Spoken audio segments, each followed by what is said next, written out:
اب وہاں زکوٰۃ کے مسئلے میں چونکہ ان کے پاس پیسے آتے ہیں، لہذا اب وہ کہہ دیتے ہیں کہ جی یہ زکوٰۃ کے مسئلے میں جو ہے وہ گائے کی طرح ہے، لہذا جو گائے کی تفصیل آ گئی حدیث میں، اب اس پر قیاس کرتے ہوئے ہم بھینس کو بھی یہی مسئلہ بتائیں گے کہ بھئی جو زکوٰۃ کی تفصیل گائے کی ہے، گائے 30 ہوں زکوٰۃ واجب رہتی ہے، بھینس 30 ہوں زکوٰۃ واجب ہے۔ ہم کہتے ہیں بالکل ٹھیک ہے، اگر زکوٰۃ فرض ہے اور زکوٰۃ کے معاملے میں آپ نے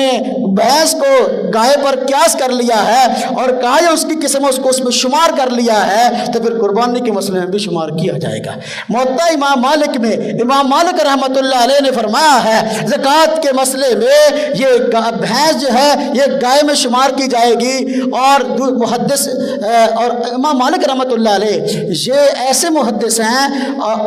کہ یہ اپنا موقف جو اختیار کرتے ہیں عموماً اہل مدینہ کا عمل ہوتا ہے، مدینہ والوں کے عمل کو دیکھ کر موقف اختیار کرتے ہیں، چونکہ اس دور میں مدینہ والے یہ بھینس کو گائے کی قسم شمار کرتے تھے، اس لیے امام مالک رحمۃ اللہ علیہ نے بھی محدث جو اپنے وقت کے عظیم محدث تھے انہوں نے بھی یہ مسئلہ بیان کیا کہ بھینس کا مسئلہ یہ ہے کہ یہ زکوٰۃ کے مسئلے میں گائے کی طرح اس کو اسی کے ساتھ شمار کیا جائے گا۔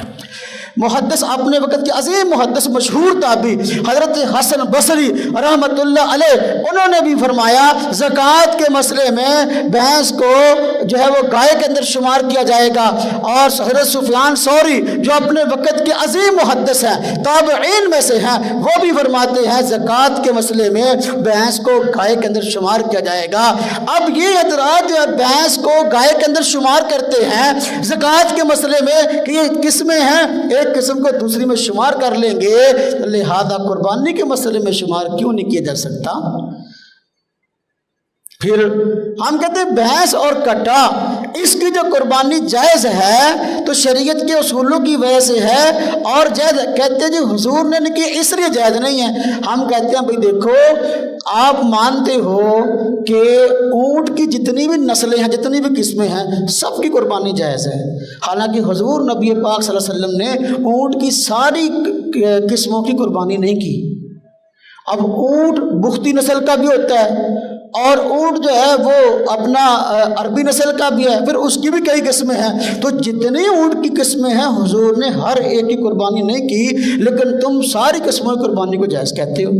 اسی طرح حضور نبی پاک صلی اللہ علیہ وسلم سے گائے کی قربانی ثابت ہے، لیکن گائے کی جتنی قسمیں ہیں کیا سب کی قربانی حضور نے کی ہے؟ نہیں، یہ ساہیوال نسل کی قربانی ہے، اس کی قربانی ہمارے یہاں جب عموماً قربانی آتی ہے تو اکثر قربانی ساہیوال نسل کی گائے کی ہوتی ہے۔ حضور نبی پاک صلی اللہ علیہ وسلم نے ساہیوال نسل کی گائے کی قربانی نہیں کی، تو پھر تو یہ بھی نجائز کہہ دو، حالانکہ اس کو نجائز نہیں کہتے۔ اور ریڈ انڈین گائے ہے، ریڈ انڈین گائے کی قربانی حضور نبی پاک صلی اللہ علیہ وسلم نے نہیں کی، لیکن اس کو وہ جائز کہتے ہیں۔ ہم کہتے ہیں کیوں جائز کہتے ہو؟ کہتے ہیں جی گائے کی قسم ہے۔ ہم کہتے ہیں بھینس کی قربانی بھی اس لیے جائز ہے کہ یہ گائے کی قسم ہے۔ محدثین کے ہاں حضرت علی المرتضیٰ رضی اللہ تعالیٰ عنہ کے ہاں اور اس ائمہ لغت کے ہاں عربوں کے ہاں قرآن کے اصولوں کی روشنی میں جب یہ بات ٹھیک ہے تو پھر بھینس اور کٹے کی قربانی جائز ہے، اس کے ناجائز کہنے کی کوئی وجہ نہیں ہے۔ عجیب بات ہے، ویسے کہتے ہیں بھینس اور کٹے قربانی ناجائز ہے، لیکن جب کوئی بندہ قربانی کر لے تو کھال لینے واسطے پہنچ جاتے ہیں، کھال لینے واسطے بھی کھال سانوں دے دیو بھی قربانی تو بچارے کی ناجائز ہے، وہ تسی کہا بھی حرام ہے تو کھال تو اڑے واسطے حلال ہو گئی۔ عجیب بات ہے۔ تو بھینس اور کٹے قربانی بالکل جائز ہے، اور حضور نبی پاک صلی اللہ علیہ وسلم نے اس لیے نہیں کی کہ آپ صلی اللہ علیہ وسلم کے دور میں پائی نہیں جاتی تھی، تابعین صحابہ کرام کے دور میں پہنچی ہے، اس لیے انہوں نے اس کو بھینس کو گائے کی قسم شمار کیا اور اس کی قربانی کو جائز بتلایا۔ تاریخ میں بھینس کی قربانی کو ناجائز نہیں بتلایا گیا۔ یہ جو فرقہ اہل حدیث ہے انہوں نے اس پہ آگے شور شروع کیا اور کہا کہ بھینس اور کٹے قربانی نہیں ہوتی، وگرنہ تاریخ کے اندر یہ مسئلہ اختلافی نہیں ہے، لوگ ہمیشہ سے قربانی کرتے آئے ہیں۔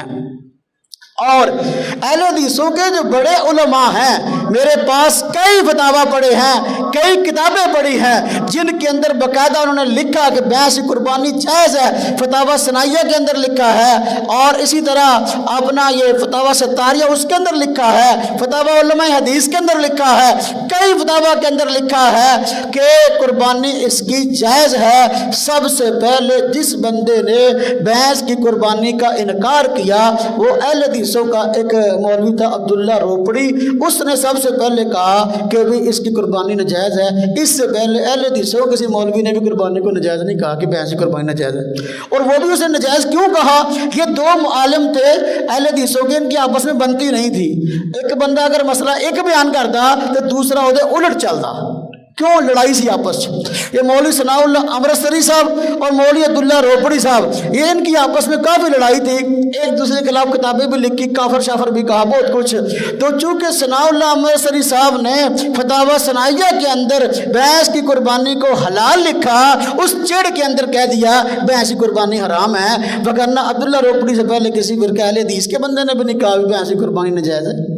تو لہذا جن جانوروں کے اندر یہ 5 شرطیں پائی جائیں ان کی قربانی جائز ہے۔ نمبر 1 یہ کہ گھریلو اور پالتو ہو، نمبر 2 حلال ہو، نمبر 3 چھپایا ہو، نمبر 4 اس کی عمر پوری ہو، نمبر 5 بے عیب ہو، ایسا عیب اس جانور کے اندر نہ ہو جو عیب شریعت نے جو ہے وہ معتبر شمار نہیں کیا اور اس عیب کی وجہ سے قربانی کی اجازت نہیں دی۔ تو بھینس کے اندر یہ ساری شرطیں پائی جاتی ہیں، لہذا وہ گھریلو اور پالتو بھی ہے، اور وہ چھپایا بھی ہے، حلال بھی ہے، دوندا بھی ہوتا ہے، ہاں جی بھینس اور کٹا، اور لہذا اب قربانی اس کی جائز کیوں نہیں ہے؟ شریعت کے اصولوں کی روشنی میں، قرآن کی روشنی میں، حدیث کی روشنی میں، اور ائمہ لغت کی روشنی میں، محدثین کی تحقیق کی روشنی میں، اور مورخین کی تاریخ کی روشنی میں، حتیٰ کہ فرقہ اہل حدیث کے سابق علماء کے فتاوا کی روشنی میں قربانی ناجائز ہے، کسی نے ناجائز نہیں کہا۔ سب سے پہلے عبداللہ روپڑی صاحب نے کہا، حالانکہ شریعت کا یہ اپنا اصول ہے کہ بھائی جو حلت اور حرمت کے اصول ہیں یہ تو قرآن طے کرے گا نا، حدیث بتائے کہ کون چیز حلال ہے یا حرام ہے۔